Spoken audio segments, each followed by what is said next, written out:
The arena floor trembled under the roar of the alien crowd.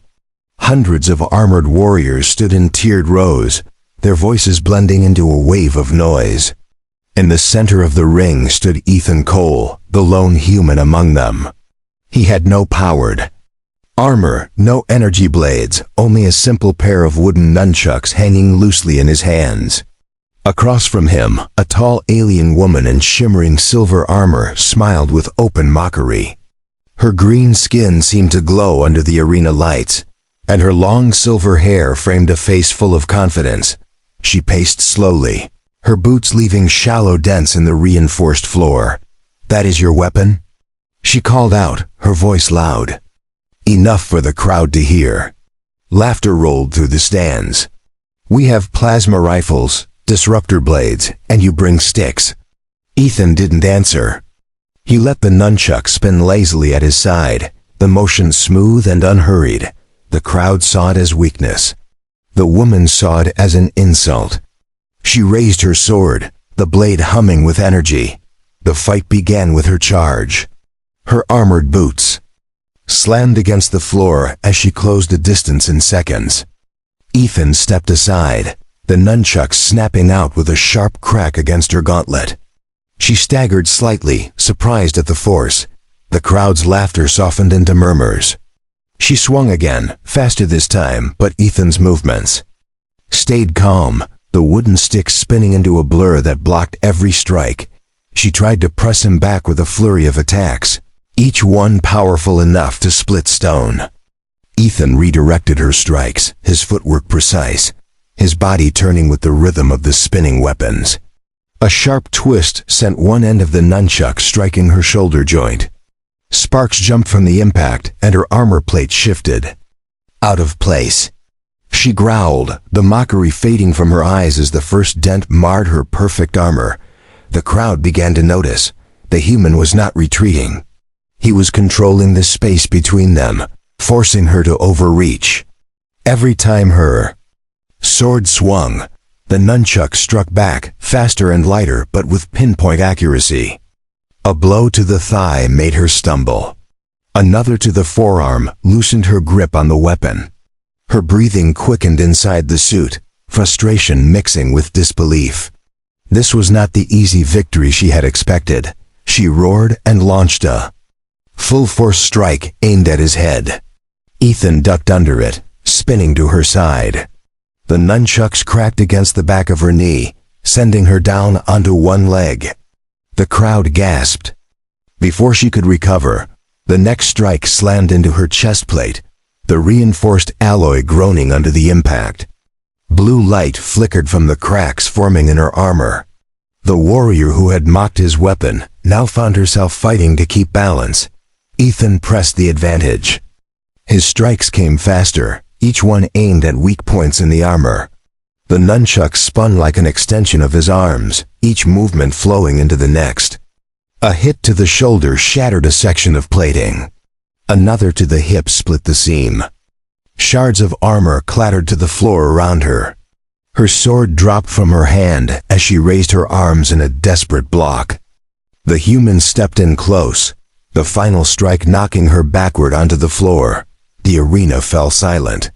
The proud warrior lay on her knees, her armor broken in multiple places, glowing cracks running across the plates.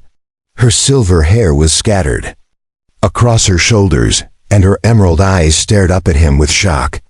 Ethan stood above her, the nunchuck still spinning lazily at his side. The wooden sticks that had been mocked minutes ago now commanded the respect of every warrior in the stands. Asterisk. The silence in the arena lasted only a few heartbeats before the crowd erupted. Their cheers were mixed with shouts of disbelief, the sound rolling like thunder through the open air. Ethan stood still, letting the noise wash over him. His breathing was steady, his grip on the nunchucks relaxed. Across from him, the alien woman slowly rose to her feet.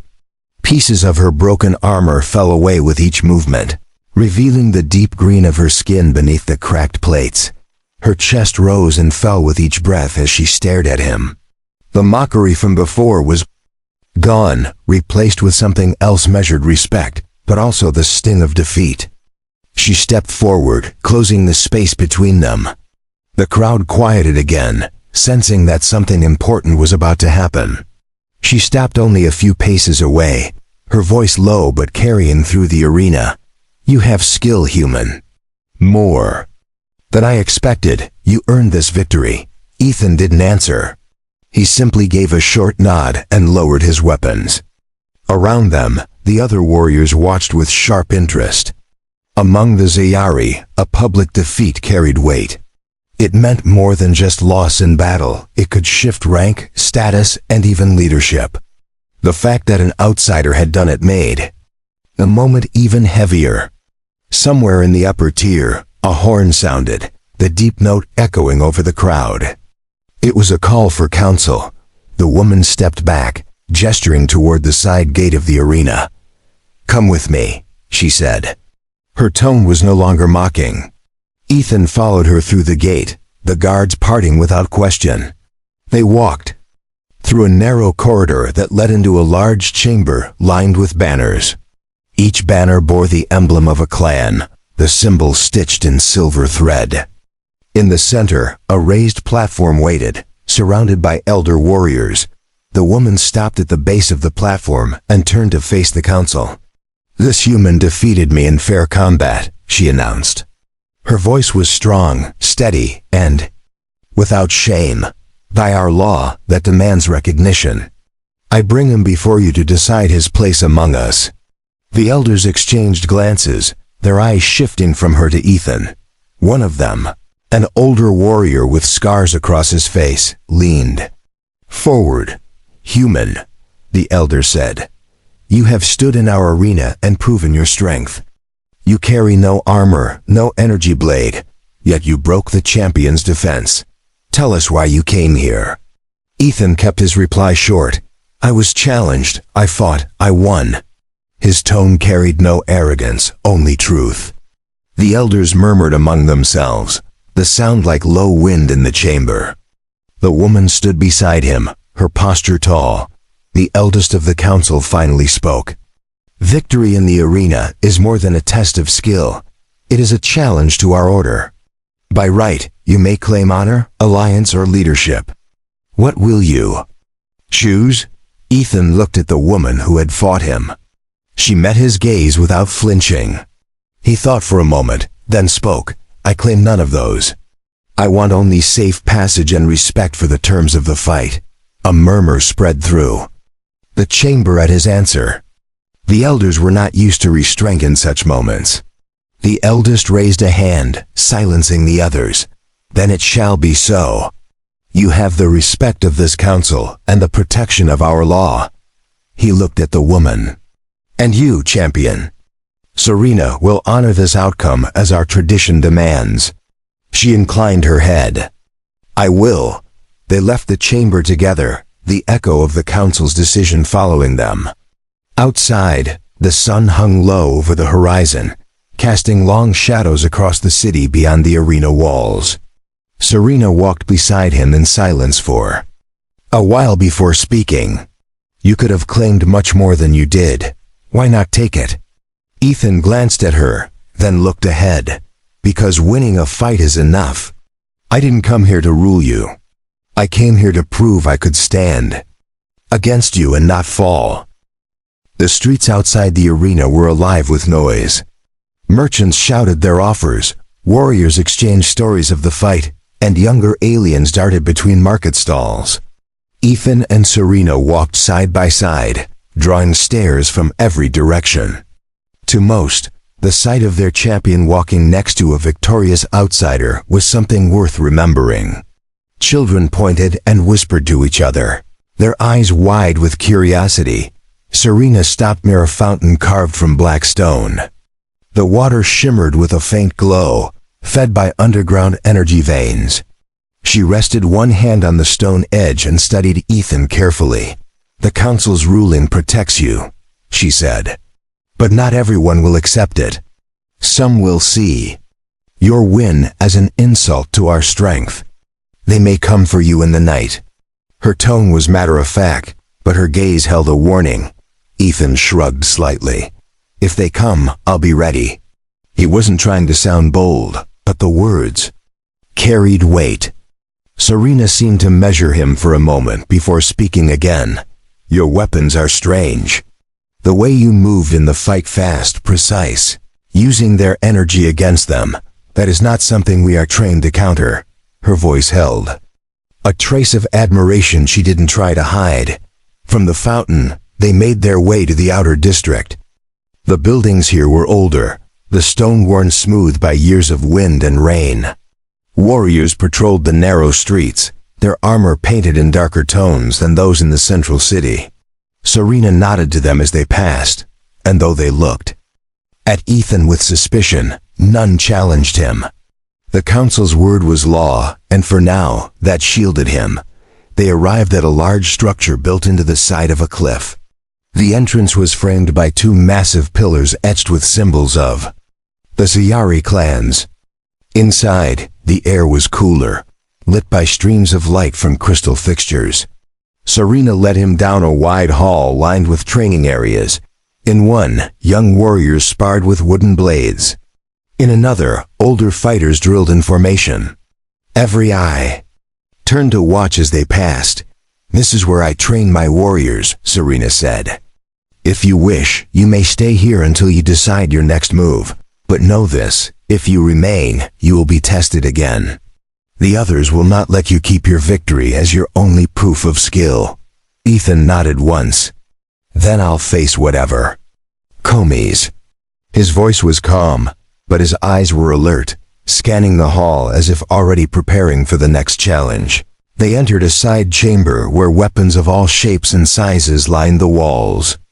Blades, spears, shields, and alien devices hummed faintly with stored energy. Serena walked to a rack and picked up a curved sword. She weighed it in her hand, then offered it to him. "Take this. It will serve you better than bare hands if the fight is not in the arena." Ethan took the sword, feeling the balance in its design. It was lighter than he expected. He tested the blade with a short swing, then returned it to the rack. "I'll stick with my own weapons," he said. Serena tilted her head, studying him again. "You trust those sticks of yours more than our steel?" Ethan gave a faint smile. "They've never failed me yet." She let the matter drop, but her eyes said she was already considering how she might one day face him again to learn why. Night settled over the city. The streets grew quieter, the glow of the crystal lights casting long shadows. From the training hall's high windows, Ethan could see the arena in the distance, its outer walls lit by torches. Somewhere out there, the murmurs of those who doubted him were growing. Serena stood beside him, her armor repaired but still marked from their battle. "The next test will not be public," she said. "It will come without warning." Ethan looked at her, then back at the distant arena. "Then I'll be ready for that too." His voice was steady, without fear. Serena didn't answer right away. She simply gave a short nod and turned away, her silver hair catching the light as she left the hall. Alone now, Ethan tightened his grip on the nunchucks hanging at his side. The fight in the arena was over, but the real war might only be beginning. The night was quiet, but Ethan could feel the tension in the air. From his place in the training hall, he watched the shadows shift outside the windows. The light from the crystal lamps inside flickered slightly, as if the power feeding them was being disturbed. His instincts told him something was coming. He set the nunchucks on the table beside him, close enough to grab in a heartbeat. A soft sound came from the far end of the hall.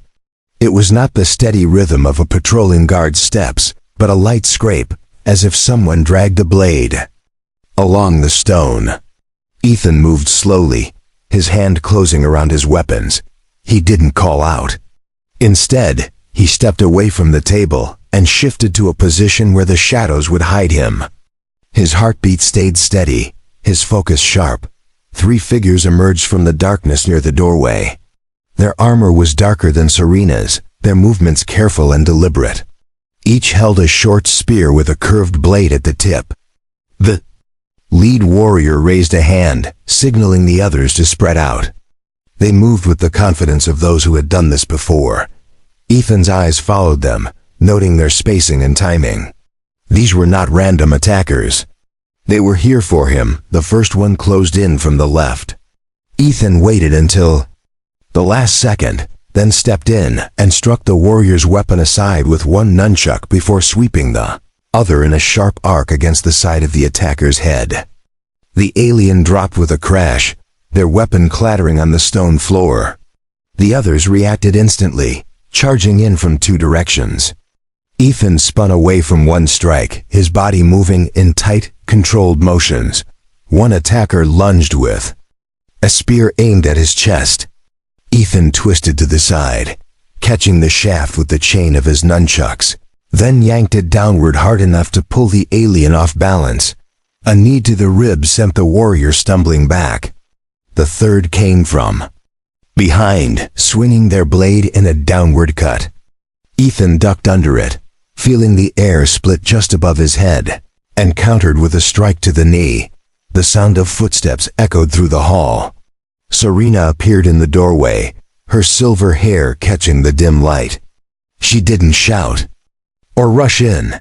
Instead, she watched for a moment, her eyes tracking every move. Ethan caught her gaze briefly before focusing back on his opponents.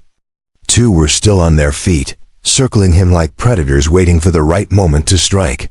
They came at once, one high and one low.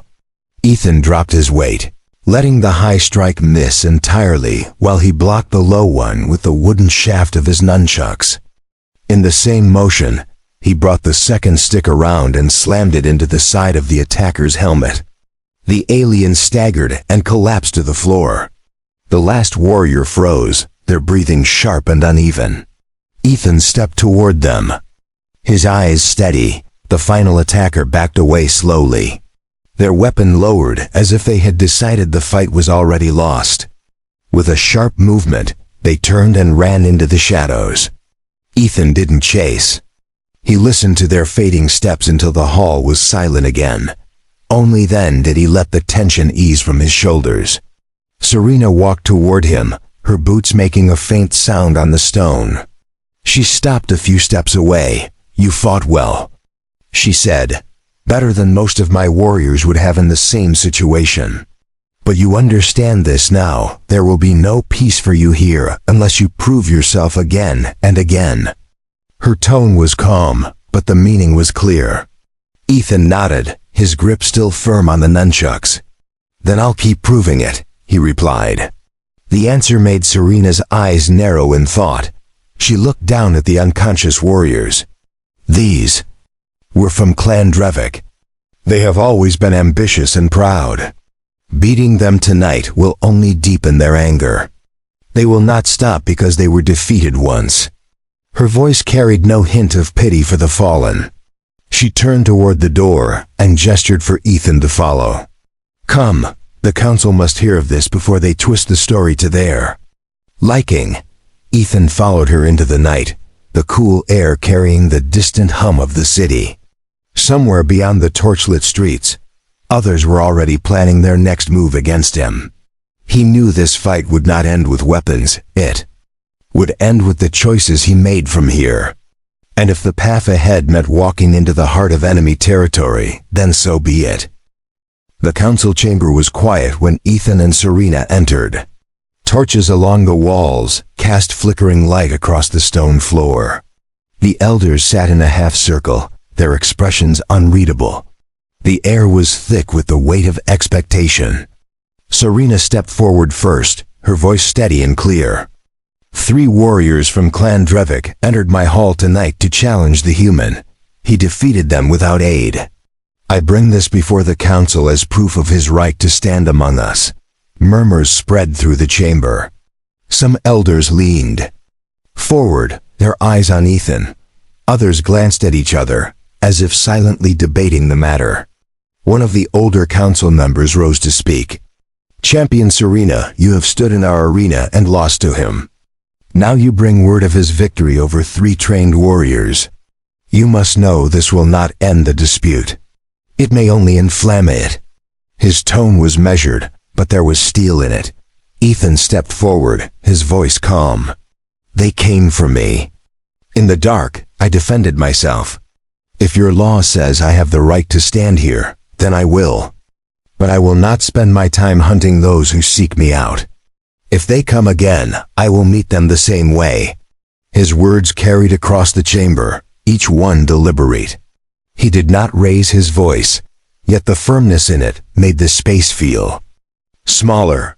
Another elder, her robe lined with silver thread, spoke next. By our customs, such a defense earns respect. But respect must be recognized openly, or it is meaningless. You have proven your skill twice.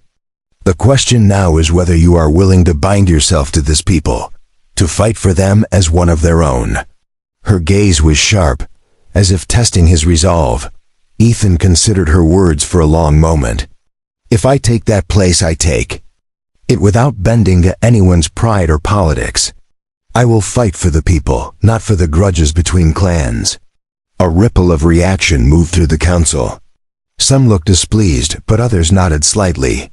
Serena's lips curved in the faintest sign of approval, though her stance remained formal. The eldest of the council stood, leaning on a carved staff. His voice was deep and carried authority. Then it is decided. Ethan Cole, by right of victory and the will of this council, you are recognized as a warrior of the Ziari. Those who challenge you from this day will answer not only to you, but to all of us. His words ended with the sharp strike of his staff against the floor. Serena turned to face Ethan fully. This changes your place here. You are no longer only the outsider who bested me in the arena. You are now a warrior of my people. That means when the next challenge comes, and it will, you will face it not as a guest, but as one who fights. Under our banner. Her tone was even, but there was an edge of personal pride in it. Ethan met her gaze. Then I'll stand where I'm needed. The words were simple, but they carried the weight of a promise. Around them, the council began to disperse, their voices low as they spoke among themselves. Outside the chamber, the sound of the city reached them, distant calls. The ring of metal from the training yards, the steady heartbeat of a place always ready for war. They walked together through the torchlit corridors. Neither spoke at first, the silence between them filled with the knowledge of what had just been decided. As they stepped into the open air, the cool wind carried the faint scent of rain. Serena glanced at him. You've made enemies here, but you've also made something more important. You've earned warriors who will stand with you when it matters. Ethan gave a short nod. Beyond the walls, the arena still stood, its stones marked from their battle. It was where his place among the Ziari had begun, and it would likely be where it was tested again. Ethan tightened his grip on the nunchucks. At his side, whatever came next, he would meet it the same way he had met every fight so far, on his feet, with his eyes forward, and with no doubt in his mind that he belonged here now.